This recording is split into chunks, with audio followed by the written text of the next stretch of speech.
The state is a fiercely competitive and ruthless society. And now, After Hours with Rixx Javix. We are coming to you from high above Ishmaelkin 5 in the Stay Frosty Lounge. Light a cigar, grab a cold drink, pull up a chair, and let's talk.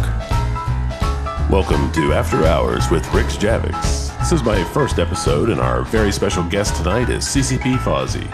I wanted to bring you this sneak peek at the podcast because the conversation is extremely topical. We discuss the upcoming Citadel expansion, as well as touch on Warp Core stabs, of course, on-grid links, and other topics of interest. Welcome to After Hours, Fozzie. Hey everyone, I'm CCP Fozzie. I've been a game designer at CCP for almost 3 years now, and work on Team 5.0. I think a lot of you have interacted with me in one way or another, or met me at events, and I think I've met a lot of you, and I'd love to meet even more. I'm currently working primarily on capital ships for our Citadel's expansion with the rest of my Team 5.0. Is that pretty much what the focus of Team 5.0 has been for the last a month or so? Has been capitals? Or? Yeah, we're focused on capitals for the expansion. That's excellent. That's our big focus. We have other things going on, smaller stuff here and there, but yeah, capitals are our current objective. Right. So for those of us out there, for those listeners out there who haven't been able to get to FanFest or visit the CCP offices there, give us an idea of what's a regular day look like for a Fozzie. What exactly is it that you do on a day-to-day basis? You know, it can vary quite a bit. It depends on a lot on what I'm working on at the time. One of the things I've been working on the last couple of days quite a bit is authoring and designing module stats, so modules for capital ships, changes to existing modules, new modules, stuff like that. Oh, excellent. And so with those, I'm using some of our internal authoring tools to update the data. A lot of working with spreadsheets to keep everything kind of together. And I can mass update a lot of our tools from a copied spreadsheet, and then a lot of meetings. That's a pretty common thing for a game designer. It's a lot of collaborative work, so bouncing ideas off of people. And, yeah. Right, and you guys have your own area. I mean, when I was there, I think I noticed that a lot of the teams are sort of organized together. So are you guys like that too, 5.0? Yeah. Yeah, we generally have an open office kind of concept, right? Each team is in a certain area, and then they're all kind of beside each other. So, right. We've got our UI team behind me, and Team Game of Drones is several meters ahead of me, past a little glass divider, and yeah, everyone's kind of around, easy to sort of walk over and talk to. Right. So Eve's often been called spreadsheets in space. So it's kind of spreadsheets at the office too. You could do a lot of that, huh? Yeah, I mean, for designers, especially those of us that work on stats for ships and modules, quite a bit. Spreadsheets are one of the best tools for working with that. If we want to do a tweak to a whole set of modules at once, or just kind of keep track of how all these stats relate to each other on different modules or ships. Right. It's a pretty effective tool for that. So we use it a lot for people that are doing, for our UI designers, they don't use spreadsheets nearly as much. One of the things I've always been kind of curious about, Fozzie, has been, if you make a tweak, say, to the range of a neutralizer on a ship, right? Which was something that you guys recently did. You kind of tweaked the effective range and fall off for neutralizers. How do you project out what kind of impact that's going to have across the entire ship line? I mean, do you have a tool that helps you do that, or? So for what affects it all, exactly how the range will interact with ship bonuses, stuff like that. Right. We use a number of things. We do use spreadsheets for that as well, but then we actually also just use player-made tools quite a bit. We use both EFT and PIFA for a lot of our prototyping, and then of course we have test servers that we can rapidly prototype on. Right, so that's interesting. I can make a change and then immediately boot up my local server or one of our authoring servers and try it out in the client without having to commit to that change. That's pretty interesting. And so that makes it pretty easy to be able to test things out. And then of course when it comes to how that's going to affect the way the ship flies, it's a lot of talking to players and hearing what they are saying, a lot of looking at our own experience and what other players are doing, and sort of a lot of intuition and trial and error. So make one change, see what happens, make another change, so on. Yeah, that's pretty amazing. I mean, you're actually using a lot of the third-party tools that we have access to as players, even. Yeah, we basically, especially for the fitting tools, the best stuff has come out of the player community. Right, that's pretty amazing. Yeah, I find it hard to believe that you've only been at CCP for 3 years. It seems a lot longer than that. Yeah, I've been playing for it's going to be 10 years in June. Started on June 6th, 2006, with my the main that I had for most of my EVE career. I actually started playing EVE a bit before that, and then gave up after a week, and then came back a couple months later. Right. Yeah, I mean, like I started in probably May at some point in 2006. Tried it out. Didn't really kind of catch fire, but then something kind of brought me back. I wanted to give another shot, and my trial had expired on that one, so I created a new trial account and went through that. I actually forgot about that old character for years, really, until a while back, like this is back before I started CCP. CCP used to started out doing these mails. I think we actually do them sometimes still. That they'll send out to a lapsed account saying you have X amount of ISK on your account that can buy a Plex. You can get in and play for a month for free. Right. Nice. And this is an account that I just played for like 2 days in the trial, and I get a mail saying, "Hey, this character that I'd forgotten about, you have 700 million ISK. You can buy a Plex and come back to the game." That's pretty funny.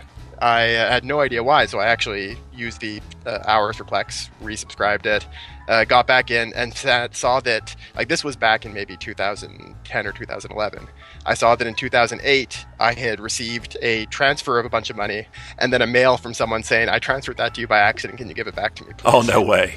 Oh, one of those. And then, of course, this was years later, and that guy had already quit. Right. That's funny. You typical EVE story, right? I mean, that's happened to all of us. Yeah. I mean, I've had billions of ISK sent to me accidentally before. It's pretty funny. I've done it to other people too, so it's pretty funny. So you're originally from Canada. So how are you finding Iceland? I mean, is it suiting you? You think? Yeah, I enjoy it. It's a really cool place to live. Very small. You can kind of feel the remoteness, but you also feel kind of the activity that comes with it being a European capital city. It's actually a lot warmer here in the winter than I'm used to back in Canada. Reykjavik isn't actually all that cold in the winter relative to what you'd experience in a lot of other kind of cold countries, including the northern U.S. If you're in like Washington, D.C. right now, you're actually probably colder than we are here in Iceland, and it's because it just is kept warm by the ocean. Right. And in the summertime, it's a lot cooler. And it doesn't really get the kind of snow that we get either. I mean, snow in Iceland's not quite the same as far as the levels and the amount that you get. It's not that bad. It's definitely not as bad as you would get in, say, the northeastern U.S. or most of Canada. So actually, yeah, the winters are quite mild. The wind is the roughest thing weather-wise, but it's a gorgeous country. So it's absolutely beautiful. It's easy to overlook a little bit of a wind problem. Yeah, and I highly recommend it if anyone out there is listening and is thinking about getting to FanFest. Definitely do it. It is worth the trip. It's an amazing country, and one of the things that surprised me the most, I think, having gone for the first time last year, and we're coming back again this year. Is just how much of EVE kind of comes through just experiencing Iceland. The harsh nature of it, the sort of the untapped, sort of civilized out country, that was kind of like nullsec and how much like EVE it really feels.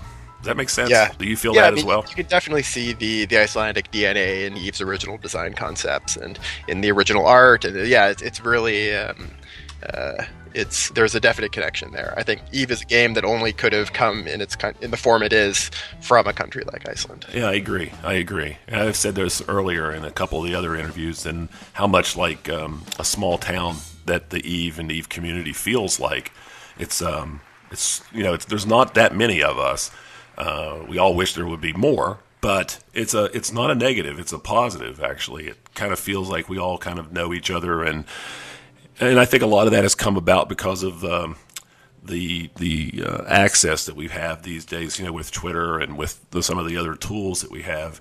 I mean, just this morning, I received a DM from Guard, and within 10 minutes, we had worked out a problem that we're kind of working on together, and Nice. that kind of thing. Yeah, there's an EVE player in Europe, in northern Germany, he's part of our corporation. He has muscular dystrophy, and as an alliance, we've been trying to figure out a way to get him to FanFest this year, and Garden and Falcon have been helping. So I think we have that kind of resolved now, and that's great. That's a great example of how transparent things really are, and how much like a small town it kind of feels, And I think that's I can definitely feel that. certainly a benefit of this community and EVE. I think it's a great reflection on the company and I mean, not just the company, but the people that work there, like yourself and others. It's Yeah, I think there's something more to it. That so many of us have been part of the EVE community for like longer than we've worked at CCP. So we're used to even just kind of going back in the early days of CCP. It was very open as well. In a lot of ways, it kind of broke the mold for game companies, and we just managed to, in a lot of ways, keep that going. And I'm really happy about that. Yeah, there's a lot of former players that are now working at CCP. So I think that has a lot to do with it as well. Does that encourage you as a developer? I mean, as somebody who gets up every day and has to do the kind of work that you're doing, I mean, and does that encourage you as well, knowing that the community is behind you in a way? Yeah, it definitely does. I mean, obviously, there can be downsides to Sure. all that community discussion as well. Things can get kind of over the top, but there's nothing quite like especially meeting people in person. It's Right. great to have the contact that we have through things like Twitter and Reddit and Slack and all these other ways in the forums. But being able to go to EVE meets to meet people in person is a huge energy booster for me. Like for weeks and weeks after I go to a event where I meet players, I just like have a bit more pep because it's a great thing to remind you that what you're doing isn't just all the numbers and the code and all that. It's a game that a lot of people are really enjoying, and meeting them and actually getting to see their passion is a huge thing for me. Yeah, no, I totally agree. I think that coming back, making the commitment, getting there and going to FanFest last year really did a lot to put faces to names, to meet people, to shake their hands, and to be a part of that. Really energized myself and my wife even, who wasn't an EVE player at the time, but just because of meeting everybody and seeing what kind of a great community we have. I mean, when we got back, she subscribed right away, and she's been on ever since. Oh, that's awesome. Yeah, it's awesome, but she mostly gets me killed, to be quite honestly. She's not quite there yet, but we're working on it. So, but she's very she got excited about it as well. So, and she's not really a traditional gamer, not recently anyway. So that's pretty exciting, and I think it has a lot to do with it as well. So, tell us a little bit about why warp core stabilizers are still in the game. So, I mean, warp core stabilizers they're one of the really interesting ideas that came out of the old depths of early CCP and early EVE. And obviously they've taken a lot of forms over the years. Like, I remember the days when a warp core stab was almost required fitting on a Vagabond. Yeah, absolutely. I actually remember that too, yeah. Yeah, it's quite a bit different now, obviously. But we've always tried to, I think, preserve the initial hope behind them, is that they would allow people to maybe do some interesting, exciting things that they otherwise wouldn't feel comfortable doing if there was more danger. Right. And so trying to get that balance. I think overall we've ended up nerfing them pretty consistently over the years, and we may nerf them more in the future. We kind of indirectly nerfed them quite recently with the Navy Mollis, of course. Yes, and by the way, since I have you here now, I just wanted to say thank you very much for the Navy Mollis. I've enjoyed flying it quite a bit, and I've had quite a lot of good success with it. So, and not quite a few warp core stab ships who otherwise would have gotten away have met their fate. So, I appreciate that very much.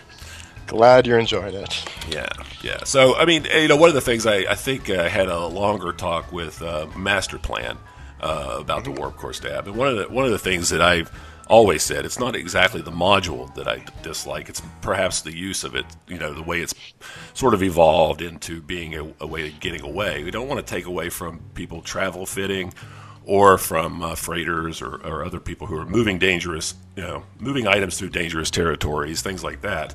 There's certainly a use for it. It just seems to be a module that's kind of, and as you admit it, it's kind of like source code in a way. You guys have some problems with that every once in a while because it's just legacy, right? And it feels a little bit like a legacy module that maybe might need to take another look at. But that's all really. Yeah, I mean, it's not that it would be hard to remove. For instance, it's not that kind of legacy problem. But it is something that I think we believe it has some potential, and it maybe isn't fully realizing that potential. But we'd like to try to see if we can move it more towards that rather than trying to remove it. I mean, ideally, it would be useful for travel fitting, but it would be amazing if we could ever find a good way to really hit that knife's edge where it's useful and fun for skirmishing gameplay without being overpowered for it. Which exactly we're not at right now, because right now it's actually not very useful for skirmishing gameplay. And would be very overpowered if we tweaked the kind of stats that we would need to. We think to make it do that, right? Yeah, right. And obviously, its main niche now is in combat is in FW. It obviously has the travel uses as well. But yeah, I mean, finding some more interesting ways of having it be kind of a blurring of the lines. Like it's Eve has a very binary escape system, right? You either can escape quite easily or you're locked in place with the scrambler, and so finding a way to make that a bit more fuzzy has always been something we've been interested in. And Warpcore stabs give us some potential for that. Well, that brings up an interesting point. I mean, as far as PvP goes, it is kind of a 1 or a 0, when it comes right down to it. I mean, have you guys had that conversation about not just about Warpcore stabs, but about ECM and other disruptors and scrams, about a little bit more of a blur and the possibility of countering those kinds of things? Yeah, I mean, obviously ECM has a lot of problems itself, but yeah, the binary nature of it is one of them. With warping and preventing warping, it's always been something that we've liked to see if we could come up with another idea of how to make it that line more blurry. People have discussed ideas like saying that scramblers affect your align time by quite a lot, or the time it takes you to get up to warp speed quite a lot somehow, but doesn't stop you from. I think it would be kind of difficult for us to make that balanced. Yeah, it's kind of like a web or fire, right? Yeah, but working in the opposite way. But in the opposite way, right? Yeah. So that's an idea that's been brought up a couple of times, and I think ideas that meet that goal would be great. I'm not sure that particular idea is going to be what would work, but it would be nice to make that system a whole lot more... make the line blurrier. Make it something that affects you in more subtle ways, so you have a bit more gameplay choice instead of it being the hard edge of you're either in range or you're out of range. Is it something that you often find frustrating? Is kind of coming up again with some kind of a way to fix something and then kind of banging your head against the structure that's already in the game? I mean, there are high, medium, and low slots. There's rig slots, and that's it. Right, I mean, as far as how you can affect, modules and the numbers of modules, does that ever, cause any frustration to you? The sort of the skeleton you've got to work in, because you can't really change that. Yeah, you're right. There's definitely some limiting factors there, but it's also something that there's just kind of so many options that in practice, I think we're still a long way away from maximizing our use of everything. We have a huge amount of possibility available with the kind of fittings and ship interactions that we have in Eve. So we're always kind of looking for more interesting ideas. Obviously, the most recent example of something that kind of opens up a new paradigm is the micro-jump field generator and the command destroyers. We decided to give that a try and try out some really exciting new options there, and I think people have been really enjoying it. And especially seeing how panicky people got when there was a bug on Sissy today that caused them to stop working in LowSec, which wasn't intended. It's not our plan. It was just a bug that happened on Sissy, and people got really upset because they thought it was going away. That's a good sign that when you've added something like that if it gets accidentally broken on a test server, people panic. It means that you've created something people like. Yeah, that they've actually noticed that it went away. It just happened today, right? So, yeah. That's an excellent example of, some additional gameplay that perhaps people hadn't even considered that might be part of the game. Nobody nobody that I know in the community had ever sort of predicted that might be a thing. So that was, I mean, very exciting for all of us. I have to say, I've used them myself. I pulled a guy off the station the other day, and we killed him in a Gnosis, or Gnosis, or however you say that ship's name. But it's one of those things that sort of opens up the thought process as far as how you approach the game and how you play and how you PvP, which is very exciting. Yeah, especially for a game as old as ours, right? I mean, yeah, it is one of the things. It would be easy to fall into just let's only make more F1, F2, F3 ships that do damage, use war, tank.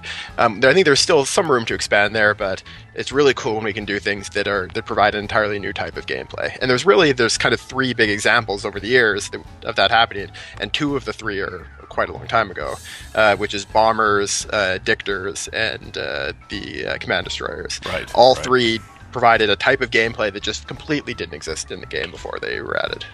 Yeah, no, they're very amazing, and I know. I mean, you said you've been playing since 2006, and I've been playing since 2008 myself. So, just in that short amount, short, but nearly a decade, the amount of things, ships. Let's just talk about spaceships only. I mean, the amount of spaceships available to us. I mean, I don't know the exact numbers, but it feels like it's doubled, or perhaps even closer to tripled since since we first started playing. Yeah, I think that's probably it's safe to say that it's over doubled, especially if you include some things like faction ships and stuff like that. Yeah, it's a lot of ships have been added over the years. A lot of spaceships, which is good, right? I mean, does that make your job even more challenging, though? I mean, to have all those considerations to make when you're balancing. Yeah, I mean, it definitely does. It's something that you have to keep more ships in mind. It's always exciting, though, to open up new possibilities with a new ship. And what's great is that you introduce a new ship, and often that will then cause people to use an old ship differently as well. Right. So it's really great to be able to have those kind of knock-on effects. When you have so many ships and you have such a diverse environment, and also just how you can fit the ships, there's so much complexity in the system. That is a challenge, but it's also a great benefit, because it means that we can tweak one thing and it'll have knock-on effects that go on for quite a while, and people have a lot of opportunities to discover new things, which is one of the most fun things you can do in EVE, is to be one of the pioneers of a new tactic, to learn something for yourself, even if it's something that someone else has already figured out elsewhere. If you're discovering it on your own, if you discover it independently, it's a really great feeling. That's got to be a very interesting thing to have happen to you, especially, or the people on your team, is to come up with something like that, and then to see it taken in a way that you probably hadn't predicted that it'd be used see something that the players have done with it that you probably didn't think of yourself, Yeah, it is always great to watch when somebody makes a amazing video of doing something outside the box that no one expected. Right.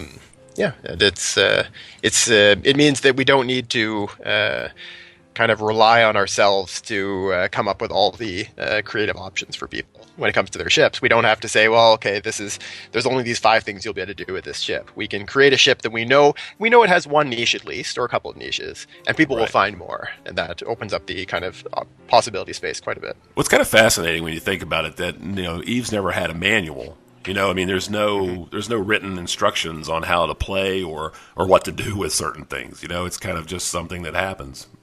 In an idea like the micro jump drive with the new system, where does something like that originate inside of CCP? I mean, where do those ideas come from?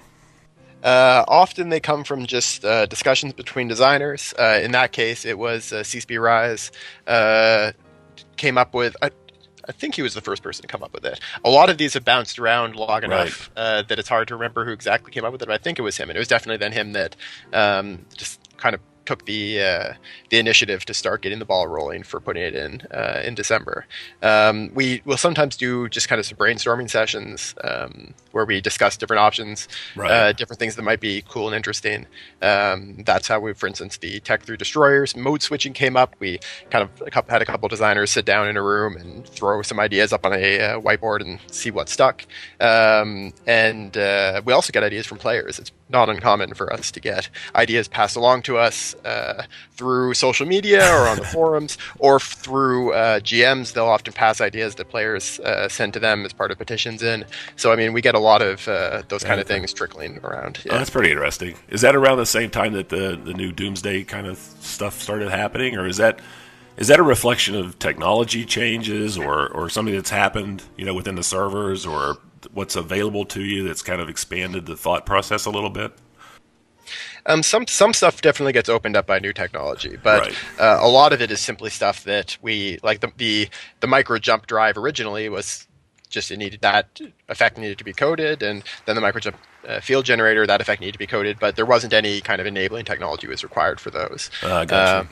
But then for some other things, like for some of the stuff that we will be doing in the future for gang links, for instance, that's stuff that required some background technology that's still Right. Yeah. And that's probably true of Citadels as well, I would think. Probably some Yes, I mean, things have. there's Yeah.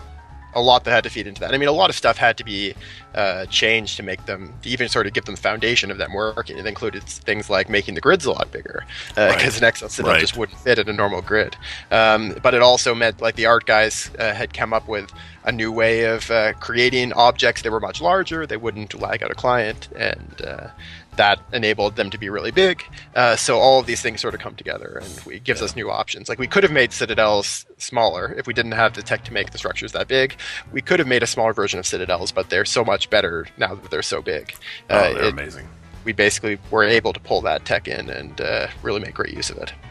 I'm really looking forward to it all. I mean, the Citadels, the cap changes, the things that are happening are very exciting, and I think the potential for some of the Doomsday things that you guys have talked about, the opening up of the gates to low-sec and with capitals, and it's all good. It's all good gameplay, good stuff. I mean, in implementation and in theory, I think very exciting time.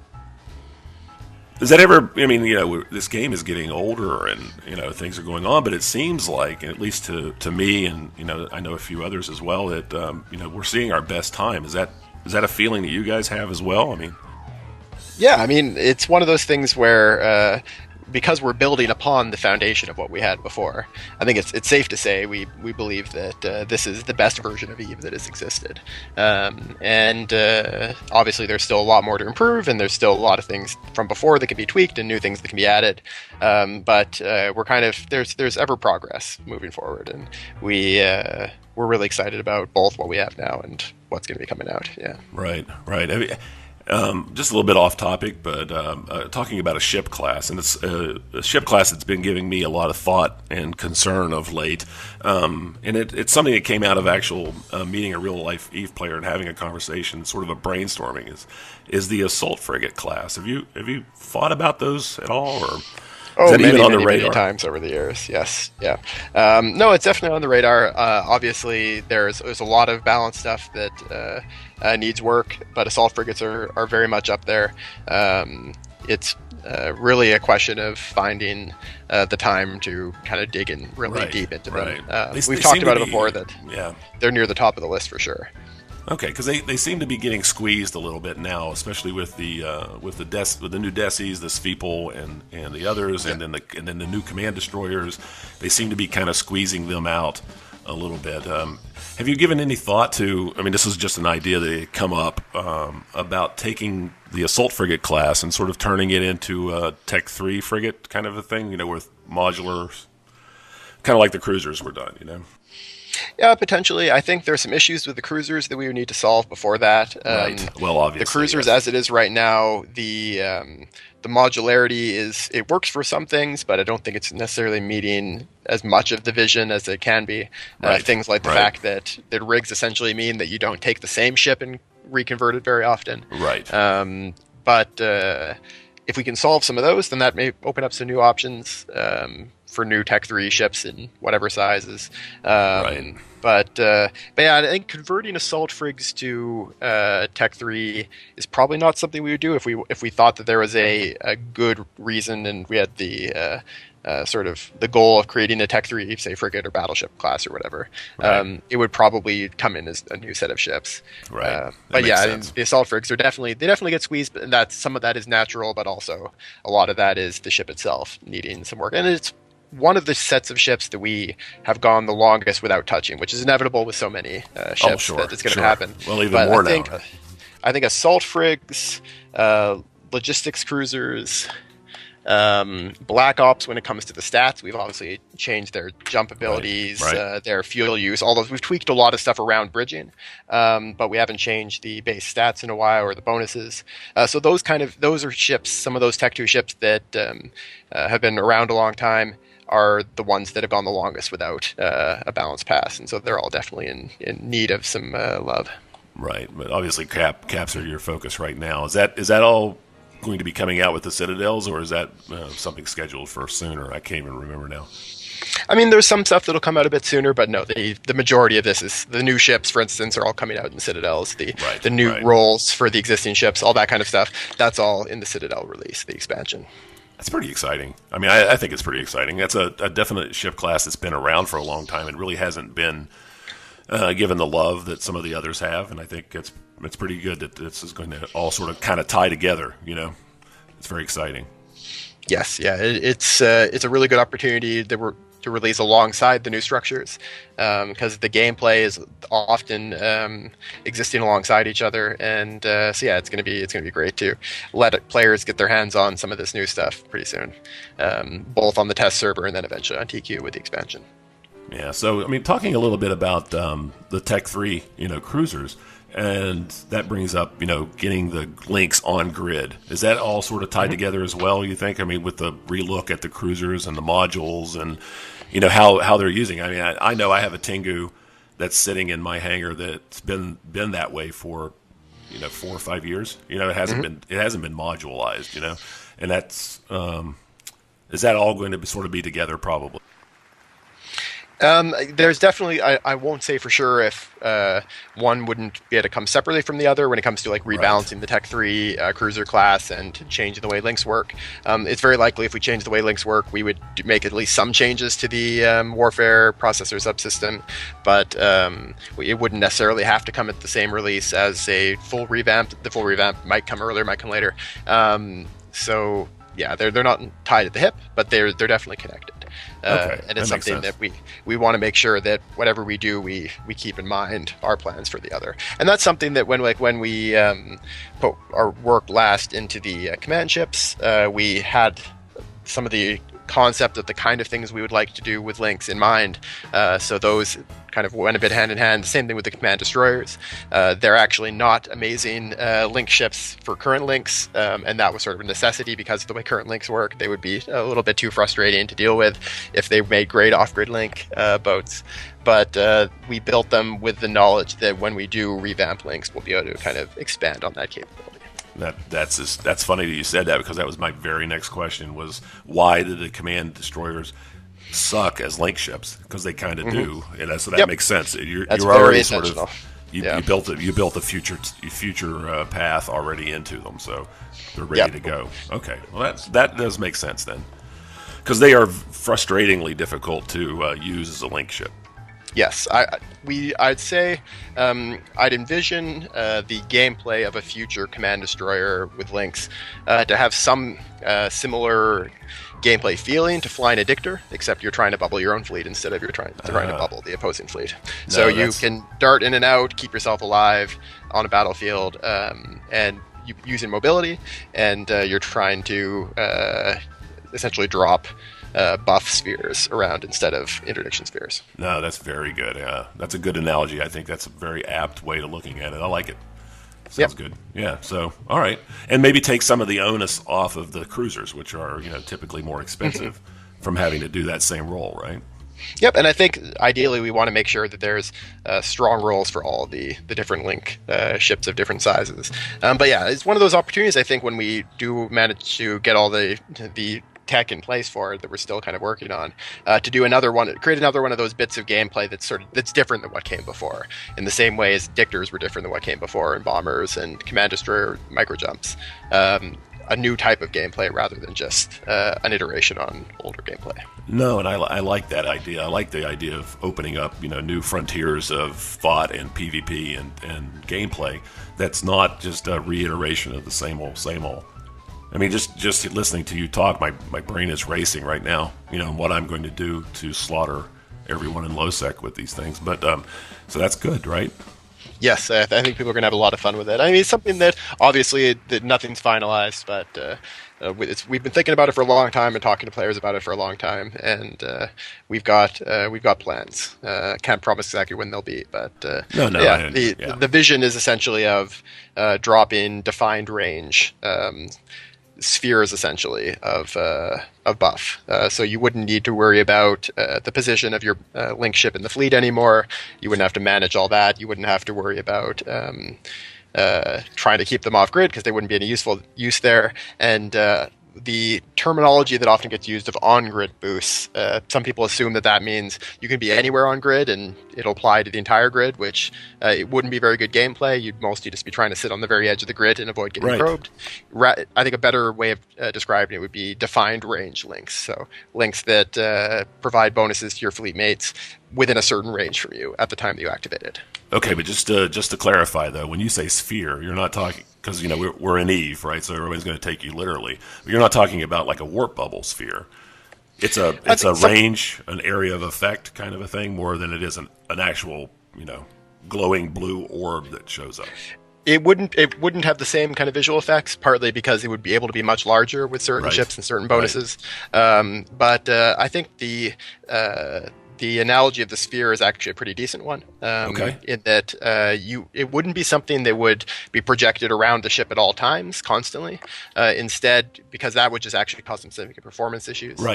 Instead, what you'd imagine something more like when you press the button, everything that's within a certain range of you in your fleet gets a buff that lasts for a certain amount of time. And you can then leave at that point, or they can leave and they'll keep the buff. How about that? So you don't have to worry about always staying within range, but then you'd have to refresh it. Okay. That's incredible. I like it. Yeah, the key thing there is that one of the things that's always kept us from being able to do defined range links is the performance issues caused by the game essentially having to update everyone's stats every second. Right. And this gets us around that. And the technology to do this was enabled partly by the Brain in the Box work that got completed last year. Exactly. And there's still some more things that need to be built on top of that, but we're in the process of kind of exploring some of those options now. But yeah, the idea is you essentially only have to tell everybody, hey, update your stats at every, X amount of time rather than every tick. Well, how about that? That's pretty exciting. I mean, just the idea of that is sort of a little bit mind-blowing in a way. I mean, it's a new way of thinking about something that we've sort of kind of taken for granted for so long now. I like it. Yeah, they've been in the game a long time. Yeah. I mean, not only does that get the link ships involved and expose them to combat, but it also provides a way for them to get out, which is something, obviously you want to protect those assets. So it's kind of serves both masters in a way. I like it. Yeah, I mean, one of the issues now, of course, is you bring a link ship on grid, it just gets killed, and then you don't have links anymore. Right, it's going to be primary, of course. Yeah, but I think once you take away the requirement to have only one fleet commander and a couple of wing commanders and a certain number of squad commanders for any size fleet, you then make it something that is like a Logi or like a Dictor. It's a ship that fits a role. You can bring however many you feel comfortable bringing. Yeah, you can bring a whole squad of them or more, right? Yeah, and so you can have redundancy. In the same way, people want to kill them, but they also want to kill your Logi. They also want to kill your Dictors.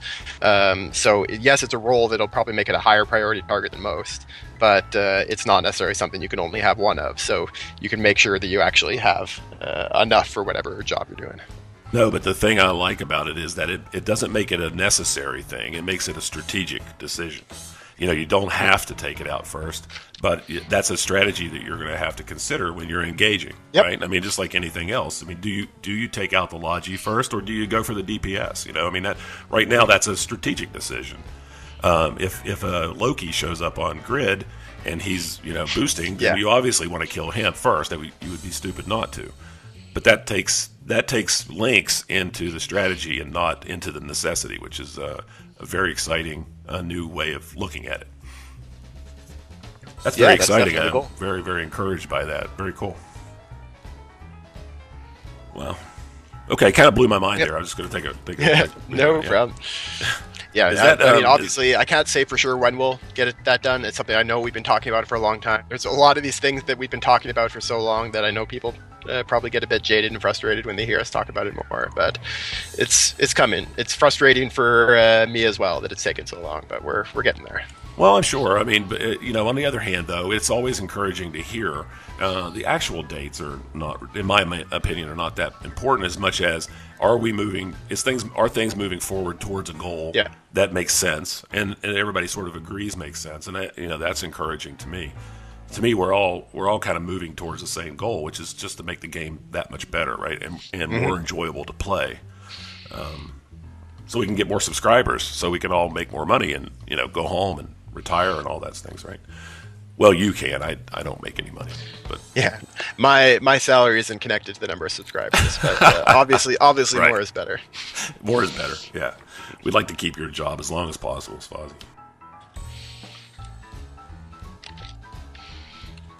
Yeah, no problem. So yeah, we just today had a pretty interesting kind of initial play test for the Citadels. Very simple thing internally. It was just CCPers, mostly to test to see if some of the weapons that were in are working correctly, make sure the damage mitigation works under a bit of a heavier load situation. Right. All that. We just had CCP Ytterbium flying in XL Citadel and a bunch of CCPers flying a couple of dreads each, taking it down. That's exciting. Was you doing that on a server then, or on Duality? Yeah. On Duality, nice. Yeah. Oh, cool. How'd that go? Did it look good, or is it? Yeah, it looked good. It was obviously the simplest possible version. It was a Citadel with no other defenders, just a single gunner against dreads. So there wasn't a lot of dynamic movement, obviously. Right. That's pretty cool, though. But yeah, it was cool. We had I think we brought in 41 dreads and lost 15 of them, but reinforced the Citadel. So. Well, that's not bad obviously. Odds, can't read too much into the numbers because it's still early. Sure. Still early. Not only had one gunner, but yeah. I mean, you actually one gunner is enough for a Citadel. You can't. You don't need to have multiple gunners the same way as you do with a Death Star or Starbase. Right. But ideally, you'd have a support fleet. You'd have an actual fleet defending it. The Citadels are really going to shine as force multipliers. Yeah. Not a lot of Citadels are going to be soloing. I mean, I wouldn't be surprised to see some, especially the smaller ones. In the same way as a POS can repel a lot of it, smaller attacks with a gunner. That's true. Right. Yeah. But yes, if you have an XL Citadel and don't plan on bringing a fleet to support it, then you're probably building the wrong size of Citadel. Right. Yeah. I'm not building an XL Citadel, but so we're going to be able to dock Titans. I mean, who knew that was ever going to happen, right? I mean, how crazy is that? All those poor guys that have been stuck in Titans for 10 years are going to be able to get out finally. Yeah, and in practice, I think they'll find them. Their skills still lend themselves mostly to Titan use, but yeah, you'll have the option of flying other stuff with that character, and keeping your Titans in kind of a single location. There's a lot you can do with it. Obviously, that makes it a target for attack as well, though. Well, sure. And then there's the whole debate that went back and forth for a long time there on the forums and everywhere about what happens to the wreck and the loot, right, from a destroyed Citadel. Do you feel like that's been sort of settled and finalized now, or is that still something that's being tweaked?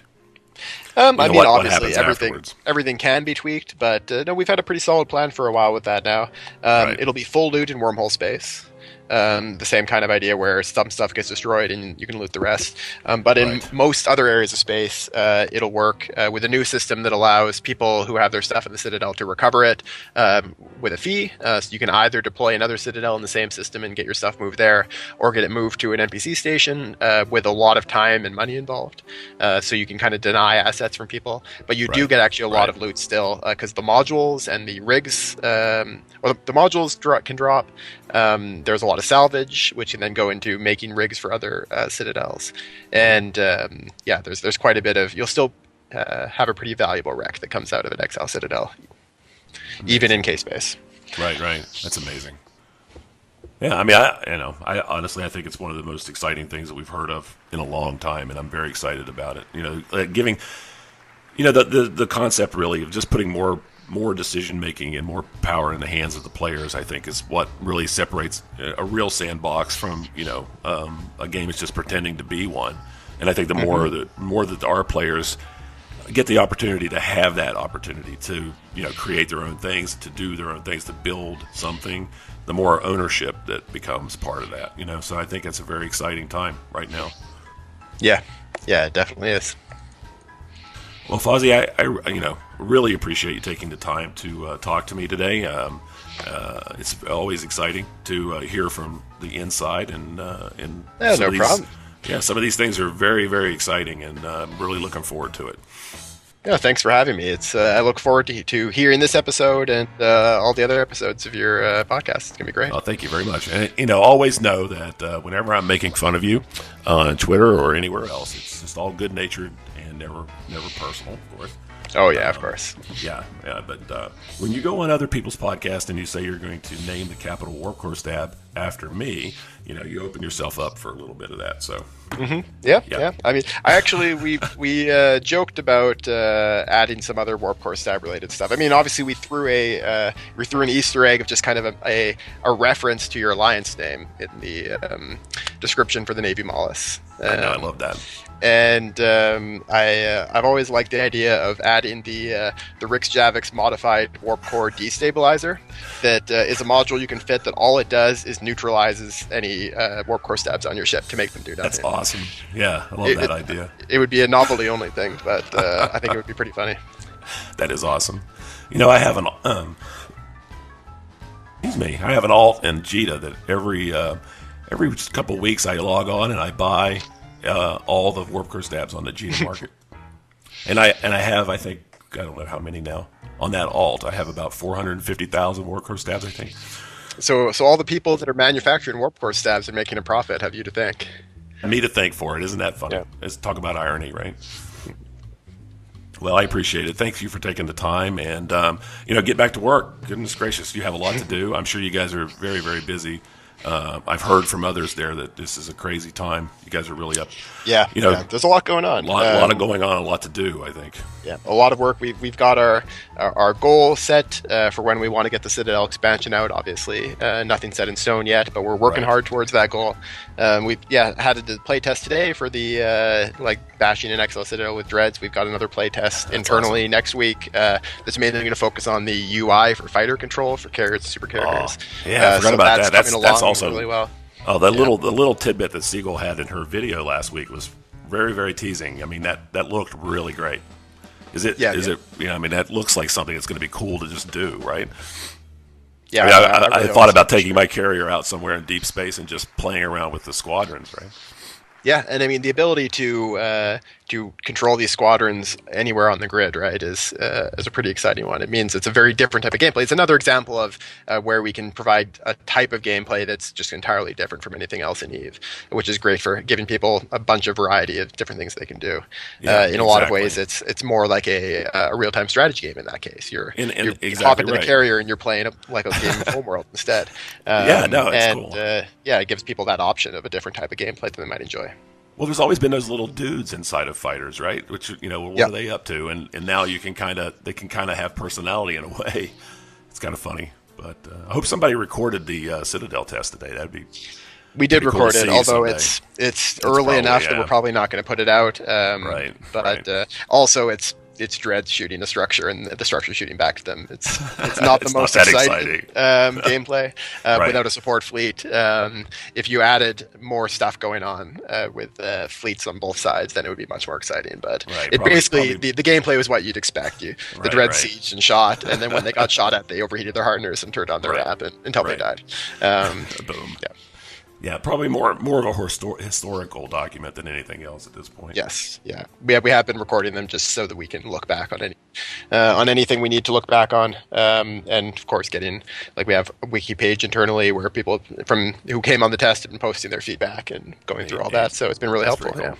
Very cool. All right, man. Well, take care and thanks again, and say hello to everybody for me, and we'll see you guys in April. All right, take care. Awesome. See you then. Awesome. Thanks, Fozzie.